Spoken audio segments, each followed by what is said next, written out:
Yo, what is up guys, Delboy here, aka Blue Collar Sports TV. Hopefully you guys are doing well. If you're new here, smash that like, hit subscribe, all of that good stuff.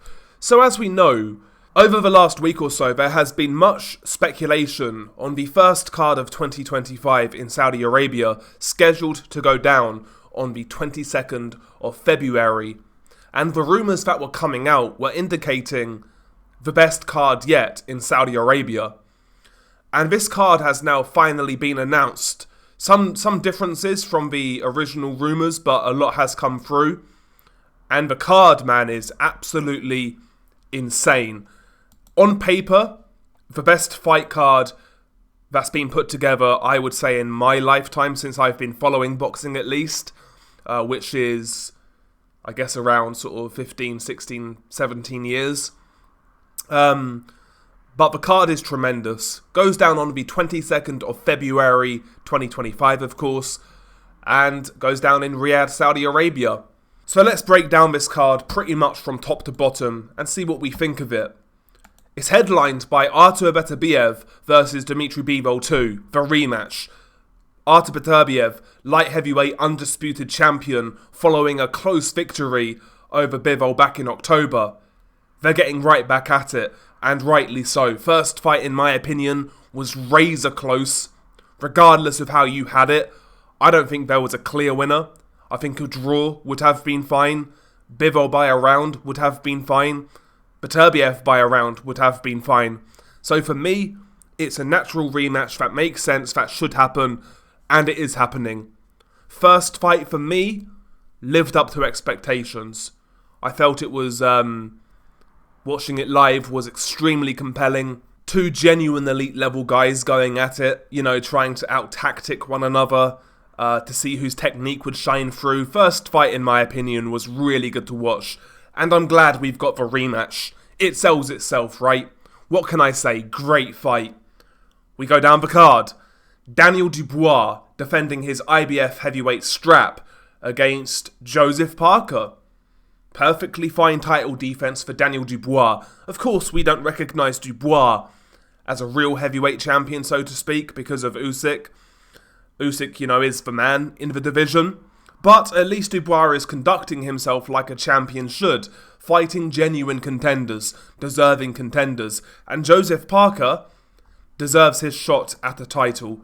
Parker, since that loss back in 2022 against Joe Joyce, September of 2022, Parker's come back with 5 wins. 5 wins on the bounce. And the last 2, Parker completely outboxed Deontay Wilder. And he out-hustled Jang, one of the most dangerous heavyweights in the world right now. 2 very good wins for Joseph Parker coming into this Dubois fight. Whereas Dubois, coming off good wins over Anthony Joshua, Filip Hrgovic, and Jarrell Miller. Both guys going into this fight in really good form. Both guys are still at a good place in their careers. Dubois is 27. Joseph Parker is still only 32 years old. This is a very good fight. Of course, I would make Dubois a favourite. I think he's still going into this fight with more momentum.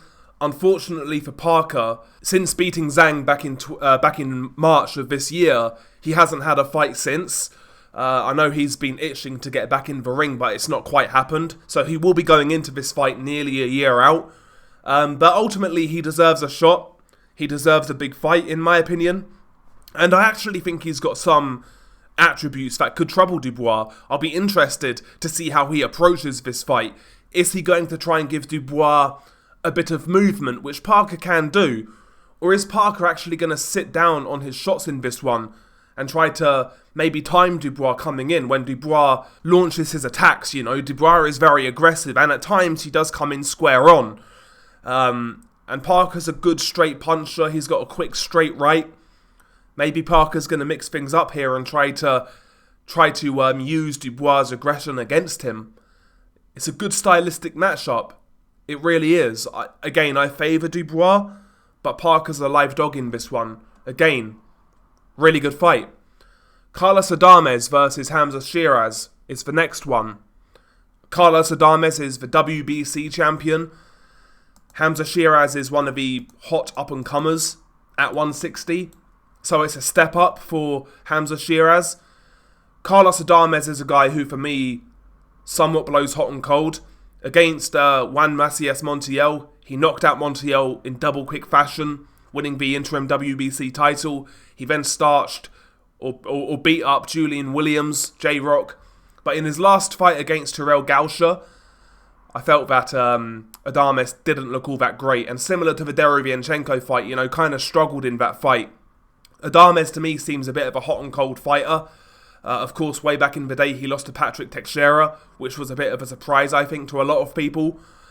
So he's hot and cold, but he's decent. He's got okay power. He's still relatively young at 30 years old, still in his prime. So he's definitely a step up for Hamza Shiras. But Shiras is the taller, longer man. He's the bigger man. I would say he's the harder puncher out of the two. He's got the physical advantages, height, reach, size, etc. And he's going in there with a lot of momentum, I would say, Plus he is the A-side here. There's definitely been a lot of money put into Hamza Shiras. I would make Shiras a favourite, to tell you the truth, but Adames could test that chin. We have speculated that Shiras could be packing glass. Was dropped earlier in his career by a nondescript journeyman. So we'll see what he can do, whether he can test that chin of Shiras. Sometimes it is up in the air. If Adames can time him, that'll be interesting. But it's a good fight. I would have rather seen Shiras fight Janabek. But he's gone this route, so it is what it is. But it's still a step up, so I'm fine with it. Now, the next fight is very interesting for a number of reasons. Number one, the fight itself is amazing. Virgil Ortiz Jr. versus Israel Madrimov for the WBC interim super welterweight title. A lot to unpack here.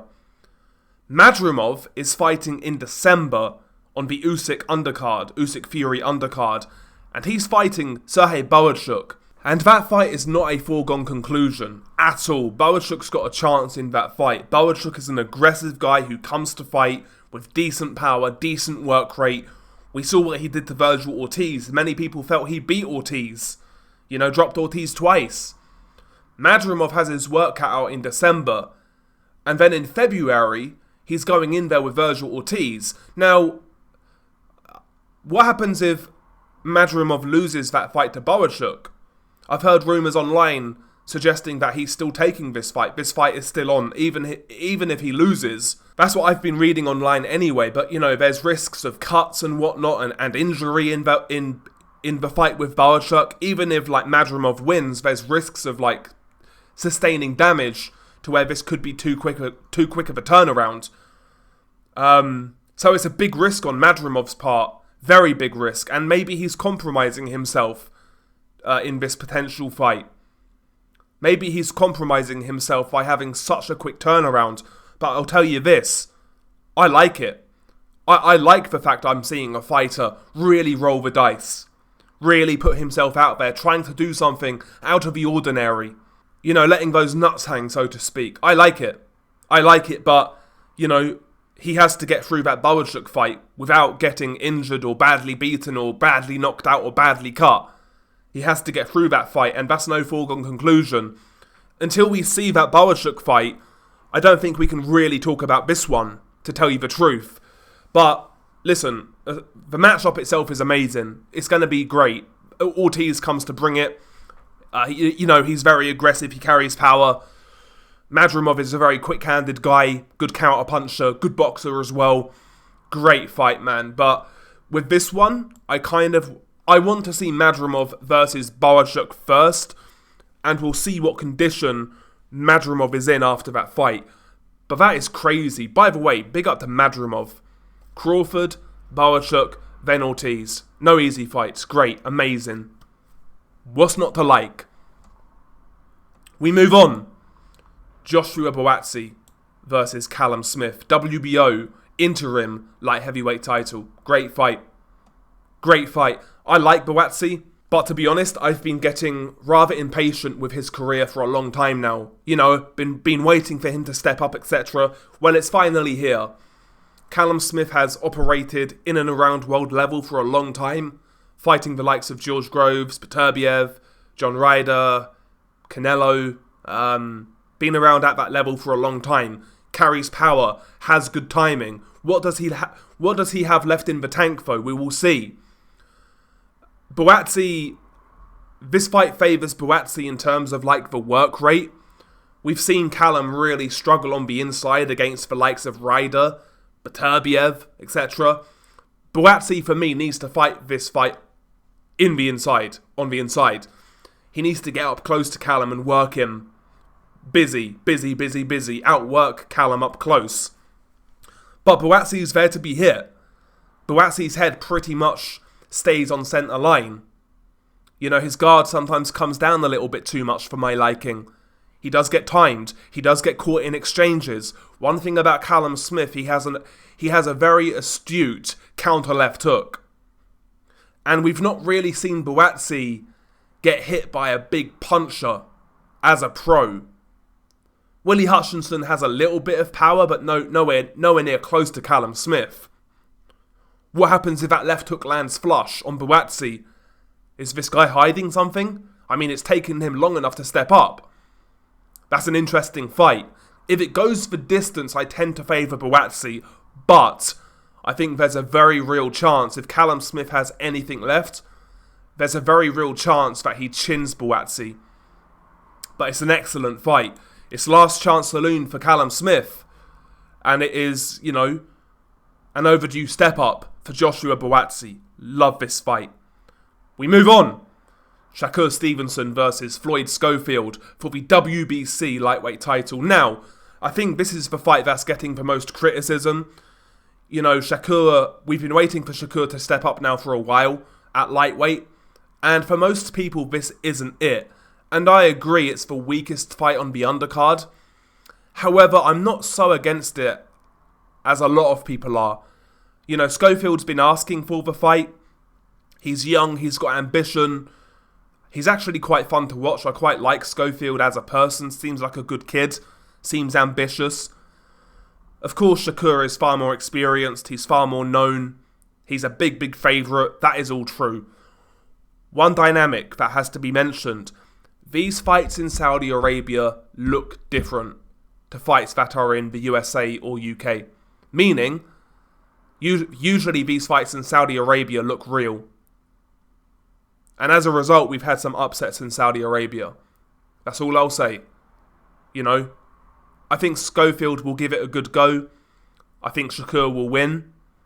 But I'm not as against it as a lot of people are, to tell you the truth. It's my least favourite fight on the undercard, but I'm not going to shit on it either. We move on to the last fight. Zhili Zhang versus Ajit Kabayel for the WBC interim heavyweight title. Good fight. The only negative I would say is both of these guys ducked Martin Bakole. But having said that, now we know that this fight's for an interim title, which is basically you become number one contender. Was it a duck? Because they're fighting each other. You know, they're all equally in and around the same level. Was it really a duck in hindsight? You know, if you're Zhili Zhang and you turn down Bakole to fight Kabayel, or Kabayel you turn down Bakole to fight Zhili Zhang, and the interim title's on the line, is it really a duck? I mean, you guys tell me. But regardless, the fight itself is very interesting. I think Zhili Zhang in this one goes in favourite. 6'7", 6'8" southpaw, crunching power, amateur pedigree, but his gas tank isn't the greatest. Kabayel covers up very well, very compact, closes the distance well and works the body, stays busy. Kabayel will be in danger when he's closing that gap, but if he does close that gap, I think he can outwork Zhang on the inside. The only thing he has to worry about is the Zhang uppercut, and also the right hook. I think people are going to be picking Zhang. I'd imagine he'd be the favourite going in. And listen, he's certainly got a path to win this fight. No doubt. A Zhang win wouldn't surprise me. But I've got a hunch that Kabayel might outwork Zhang up close. I think he'll see out the early storm from Zhang, see out the early danger. and I could see him out hustling Jang on the inside. But it's a really good fight, man. It's a really good fight. And this card, if every fight, happens and this card remains intact, damn, that's the best card of 2025. I can't see that card getting beaten. Hell of a card. Hell of a card. What else can I say? And again, shout out to Madrimov. What he's trying to do is ballsy. Like, fair play, man. Fair play. This one, listen, there's very few announcements these days in boxing that genuinely get me excited. This is one. This is one. When this news came out, I was just about to go to bed. And I spent like a good hour just laying in bed thinking about these fights and shit. Like, I was so excited. That very rarely happens these days. But yeah, man, I mean, this card is amazing. So many of these fights could be standalone main events. Like Madrimov Ortiz. That could be a standalone main event. Obviously, Beterbiev, Bivol, Dubois, Parker. Even Buatsi versus Callum Smith in the UK would be a really good standalone fight. Jang versus Kabayel for us hardcores is a good standalone fight. All of these fights are good standalone fights, but, combine them all together, damn, we got a great card. But anyway, guys, share your thoughts below. Been your guy, Delboy. Peace.